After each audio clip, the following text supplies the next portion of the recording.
So part 4 এর study আমরা শিয়ালকে জেলে দেখি, যার কি অনেক ঠান্ডা লাগছিল। তখনই অফিসার বলে যে তোমার বেল হয়ে গেছে। অ্যাকচুয়ালি কোচ এইসব করেছিল। এরপর তিনি শিয়ালের সাথে কথা বলে যে আমি জানি তুমি থ্যাঙ্কসফুল হবে, বাট শিয়ালের মন অন্য কোথাও ছিল। এরপর কোচ যখন বলে আচ্ছা ঠিক আছে, আমায় তোমায় সরি বলতে হবে না, বিকজ আমি তোমার কষ্ট বুঝি, এই জন্য তোমায় এই ম্যাচে 4th ডিভিশনে খেলার অপরচুনিটি দেবো। শিয়ালের তো শকড হয় এই কথা শুনে যে আমি যে এক ন্যাশনাল প্লেয়ার যে কি প্রতিবার ফার্স্ট ডিভিশনে খেলেছি তাকে 4th ডিভিশন দেওয়া হচ্ছে।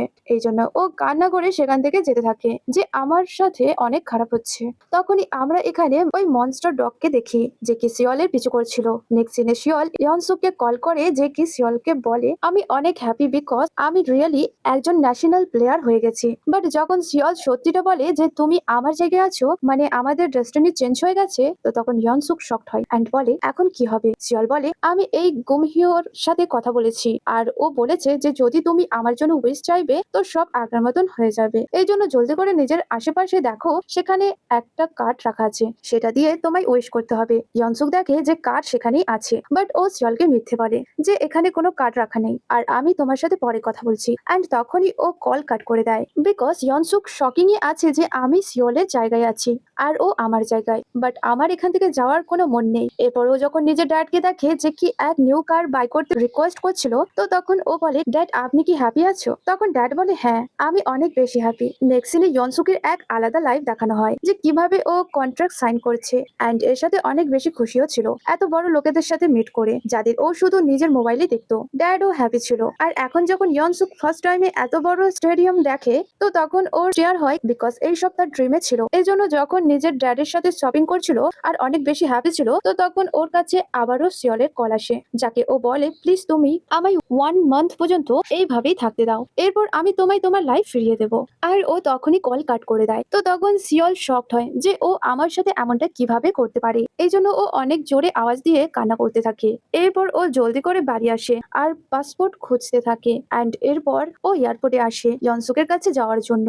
বাট ও সেখানে জানতে পারে যে ওর পাসপোর্ট এক্সপায়ার হয়ে গেছে, এই জন্য ও কোথাও যেতে পারবে না। তো তখন শিয়াল আরো বেশি আপসেট হয়ে যায়, মানে ও আরো বেশি শকিং এ ছিল। আর তখনই ইনহো সেখানে আসে আর শিয়ালের মজা বানাতে থাকে আর বলে যে আমি তো ভেবেছিলাম যে তোমাদের ফ্রেন্ডশিপ একদম স্ট্রং, বাট দেখো তো সে ছেড়েই দিল তোমায়। শিয়াল বলে বাট কেন তুমি এইসব করছো? তো তখন ও বলে তোমায় ম্যানার শেখাতে। আর এখন শিয়াল অনেক ভালোভাবে পানিশ পেয়েছে, এই জন্য ও হাত জোড়ে ইনহোর সামনে দাঁড়িয়ে, মানে ও ওকে রেসপেক্ট দেয়। তো তখন ইনহো বলে ঠিক আছে এখন আমার ভালো লাগছে বিকজ তোমার মধ্যে সেম আছে, এই জন্য তুমি টেনশন করো না, আমি কাল পর্যন্ত সব ঠিক করে দেবো। আর যখন ও চলে যায়, তো তখন শিয়াল বলে একবার যখন সব ঠিক হয়ে যাবে, তো তখন আমি কখনোই এই গালের কাছে উইশ চাইবো না, মানে যা কিছু হয়ে যাক না কেন। তখনই দেখি সামান চিয়ল ও সেখানে ছিল আর দূর থেকে তাদেরকেই দেখছিল। আর যখন শিয়াল বাইরে আসে বাড়ি যাওয়ার জন্য, তো তখন ও এক কারকে দেখে যেটা কখনো ট্যাক্সি হয়ে যায় আবার কখনো নর্মাল কার। আর তখনই ও সেটাতে বসে পড়ে, বাট এটা শিয়ালের কার ছিল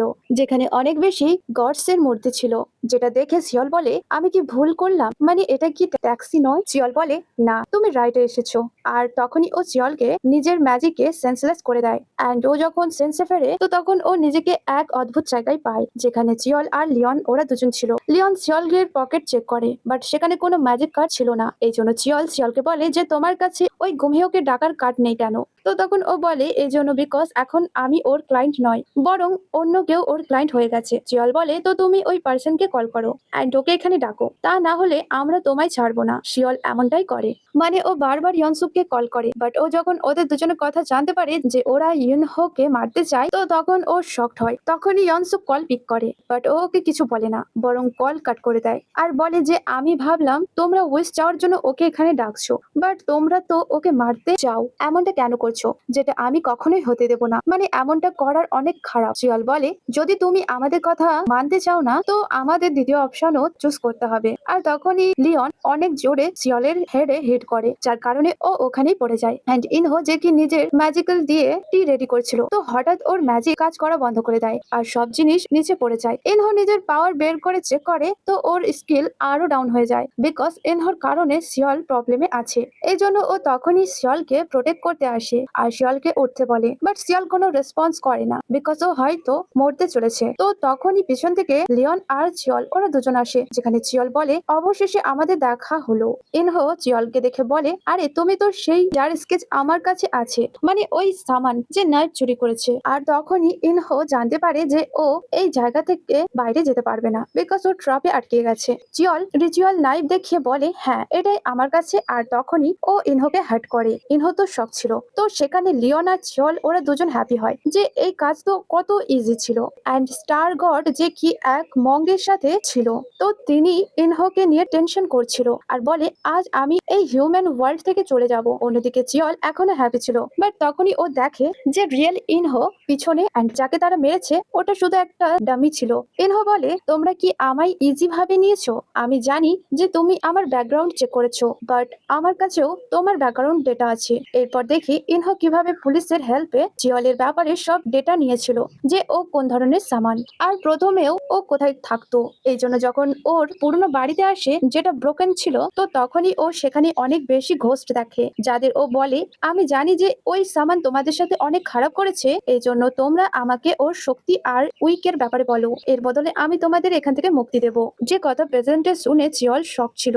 এরপর ইনহো নিজের পাওয়ার দেখায়, যেখানে ও লিওনকেই তুলে দূরে ফেলে দেয় আর ট্রাপ থেকেও বাইরে চলে আসে। জিয়ল বলে তুমি এখন কি করবে, মানে তুমি কি আমায় মারতে চাও? তো তখন ইনহো বলে না, বিকজ তুমি নিজেই জানো যে তোমার কাছে অনেক কম টাইম, আর এমনিতে এক হিউম্যানকে মেরে আমি নিজে হিউম্যান হতে চাই না। আর তখনই ও ওদেরকে অনেক দূরে এক রোডে ছেড়ে দেয়। আর যখন সিয়লের ক্লোজে আসে, তো তখন ওর এটা দেখে একদম ভালো লাগে না যে সিয়ল শুধু তার কারণেই কিডন্যাপ হয়েছে। এর সাথে যে হিসেবে সিয়লের হেড থেকে ব্লাড বের হচ্ছিল, যার কারণে ও মরতে চলেছে, মানে শুধু কিছু সেকেন্ড বাকি সিয়লের লাইফ সেভ করতে।